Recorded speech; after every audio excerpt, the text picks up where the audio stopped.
There is a moment that happens in almost every single fall I have ever studied, and it is not the moment you would expect.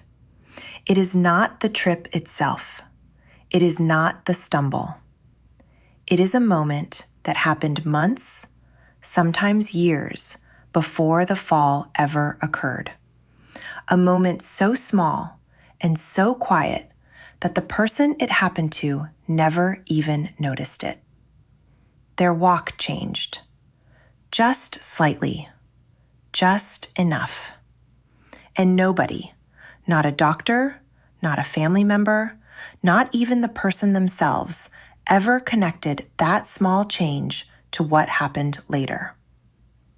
By the end of this video, you are going to know exactly what that change looks like, why almost nobody over the age of 70 is immune to it, and the one specific correction that can start protecting you today, before a fall ever has the chance to happen.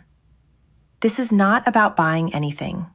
It is not about a piece of equipment sitting in a box on your porch. It is about the way your foot meets the ground, something you have done millions of times in your life without ever once thinking about it, and something that, statistically speaking, you are probably no longer doing the way your body was designed to do it. Let's start with a number, because numbers tend to cut through assumptions. Falls are the leading cause of injury for adults over 65, and the risk does not rise gently with age, it climbs sharply. Most people picture a fall as something sudden and random, a wet floor, a missed step on a staircase, bad luck in the wrong place at the wrong time. And sometimes that is exactly what happens. But in the clinics and the research, a different pattern shows up again and again. Many falls do not come out of nowhere. They come out of a walking pattern that has been quietly deteriorating for a long time. One that looks completely normal to the person doing it because it happened so gradually they adapted to it without realizing anything had changed at all. That is the part that makes this so dangerous. It does not feel like a problem. It feels like just walking. So what does this deterioration actually look like? Picture someone moving through their living room. The steps are shorter than they used to be, noticeably shorter, though the person would probably argue otherwise if you asked them. The feet do not lift cleanly. They skim the surface, sliding rather than stepping, like the body has decided that picking the foot all the way up takes more energy or more risk than it is worth. The torso tips slightly forward, the eyes drop toward the floor, and the arms, which should be swinging in a natural counterbalance with each stride, hang mostly still at the sides. None of this looks alarming from the outside. It looks careful. It looks like someone being sensible, slowing down, being mindful of their balance. And that is exactly the trap, because what feels like caution is mechanically one of the least stable ways a human being can move. Here is the biomechanics behind why. When your foot barely clears the ground with each step, the margin for error all but disappears. A door threshold that is half an inch higher than the surrounding floor, a curled corner of a rug, a single uneven brick on a sidewalk. Any of these becomes a real obstacle because there is no clearance to absorb the mistake. Your toe catches, and because your stride is already short and your weight is already tilted forward, there is no time to recover. The body does not have a few seconds to react, brace, or take a small corrective step. It has a fraction of a second, and often that is not enough. This is the biomechanical reason why so many falls in older adults happen on perfectly familiar flat ground, places the person has walked through 1,000 times before without incident, right up until the day they didn't. Underneath this visible pattern, something else is happening that you cannot see from across the room. The muscles responsible for lifting the leg with each step, particularly the hip flexors, along with the glutes and the deep core muscles that stabilize the pelvis, gradually weaken from disuse. It is a feedback loop. The less those muscles are asked to do the work of a full, confident stride, the weaker they become. And the weaker they become, the more the body compensates by shortening the stride and sliding the foot instead of lifting it, which asks even less of those same muscles. Round and round it goes, and with every month that passes, the pattern becomes more deeply wired into how the nervous system controls walking. This is not a character flaw, and it is not laziness. It is simply what unused movement patterns do over time in every single one of us, and it can absolutely be reversed. The reversal begins with a single specific correction, and it is this: the heel needs to lead every single step. In a young, healthy gait, the heel makes first contact with the ground.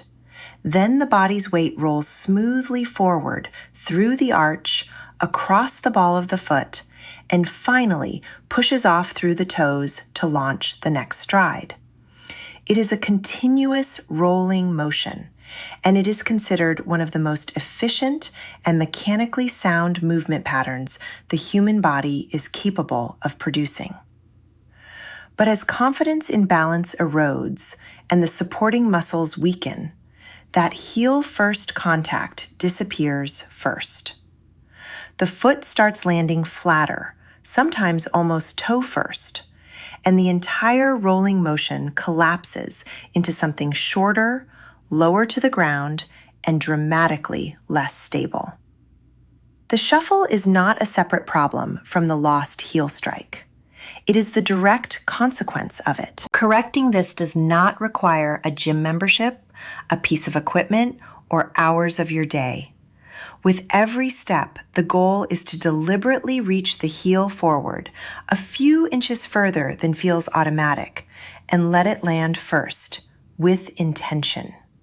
Feel the weight travel forward across the foot from heel to arch to ball. Let the toes push off behind you to carry you into the next step. And the part people skip without realizing it, lift the foot completely before moving it forward.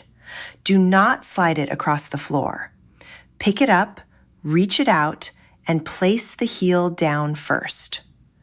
When this single mechanical change is made consistently, several things happen at once, almost like dominoes falling in sequence. The stride naturally lengthens, which improves momentum and balance. The foot clears the floor properly, which removes the threat that uneven surfaces previously posed. The upright posture returns almost automatically because a forward-leaning shuffle is physically incompatible with a proper heel strike. And the hip flexors, glutes, and core, the very muscles that had gone quiet from disuse, are suddenly asked to engage again with every stride, which is exactly how they begin rebuilding the strength that protects against falling in the first place. Now, knowing this is one thing. Making it automatic so that it shows up in your walk without having to think about it every second is another thing entirely, and that takes practice. So here are 5 specific exercises designed to retrain this pattern, starting from the most basic and building toward real-world readiness. The first is the deliberate heel strike walk. This is foundational because most people who have shuffled for an extended period have genuinely lost the automatic motor pattern for a proper heel strike. The neural pathway has simply faded from lack of use. And this exercise is how it gets rebuilt, one conscious repetition at a time. Find a hallway or any clear stretch of floor, ideally with a wall nearby for light support if needed. Walk slowly, thinking about nothing except the heel, reaching it forward with every step and feeling it contact the ground first before the weight rolls through the rest of the foot. 10 steps forward, turn carefully, 10 steps back. That is 1 set, and 3 sets is a good target, with a short rest in between. The key here is speed, or rather, the deliberate lack of it. Moving slowly is what allows conscious control to override the old shuffling habit, so resist any urge to rush. The second exercise is the high knee march, and it directly targets the weakened hip flexors that cause poor foot clearance in the first place. Standing behind a sturdy chair for support, march in place, lifting one knee toward the chest as high as comfortably possible, then lowering it with control before lifting the other side. 15 repetitions per leg is a solid starting point. The torso should stay upright throughout, resisting the temptation to lean backward as the knee rises, because the lift needs to come from the hip itself, not from momentum. As this becomes easier, the march can be combined with forward movement, lifting the knee and then placing the heel down deliberately with each step, which begins to feel remarkably close to the corrected walking pattern itself. The third exercise focuses on rebuilding stride length, since shuffle gait often shortens stride dramatically compared to what it once was. Using 2 strips of tape on the floor, roughly 1.5 feet apart as a target, the goal is to step so that the heel lands at or just past the second strip with each stride, walking the length of a hallway this way before turning back. The distance matters far less than the habit being built, the habit of reaching the heel forward with genuine intention on every step. So starting with a shorter target distance is perfectly fine if 18 inches feels too ambitious at first. The fourth exercise removes speed from the equation entirely. Walking at an exaggeratedly slow pace, taking 3 or 4 full seconds per step, forces every muscle involved in the movement to work independently rather than relying on the shortcuts that habitual fast walking allows. Lift the foot, pause briefly in the air, reach the heel forward, lower it with control, feel the weight shift, and push off through the toes before beginning the next step. This will feel strange, even difficult, and that difficulty is the entire point, because every small wobble along the way is the balance system being actively retrained. The fifth and final exercise introduces real-world unpredictability through obstacle stepping. Real environments are full of small trip hazards, door thresholds, rugs, cords, and this exercise trains the brain and legs to detect an obstacle and clear it cleanly under control. Using something soft and low, like a rolled towel, placed in a hallway, the goal is to approach at a normal pace, lift each foot deliberately and early enough to clear the object with room to spare, and continue walking a few steps beyond it before turning and repeating in the other direction. Over time, varying the height or texture of the obstacle keeps the nervous system adapting rather than memorizing a single, predictable scenario. A word of caution before trying any of this. If you have had a recent hip or knee replacement, are managing a heel condition like plantar fasciitis, or have been advised by a physician to avoid certain weight-bearing movements, check with your doctor or physical therapist first, since some of these exercises may need to be adjusted for your specific situation. Always practice near something sturdy to hold on to. Never rush the movements. Wear supportive, non-slip footwear, and stop immediately if you feel sharp pain, dizziness, or anything that does not feel right.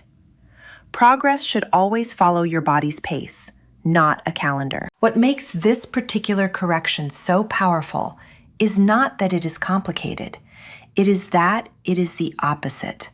It is one mechanical adjustment that the body already knows how to do because it did it for decades before fear and weakness quietly rewired the pattern into something shorter and less safe. Rebuilding it is not about learning something new so much as it is about remembering something the body has simply forgotten through disuse. And the payoff extends well beyond avoiding a fall. A stronger, more stable gait means more confidence walking to the mailbox, more confidence on stairs, more willingness to get up and move through an ordinary day without that quiet background worry about whether the legs will hold.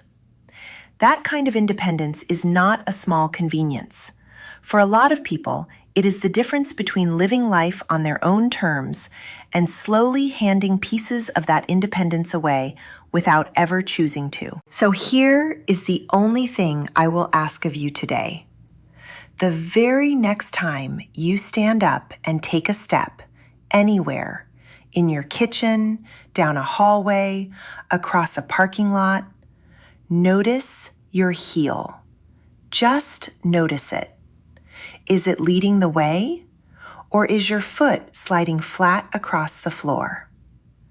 That single moment of awareness is where this entire change begins, and it costs nothing and takes no extra time out of your day.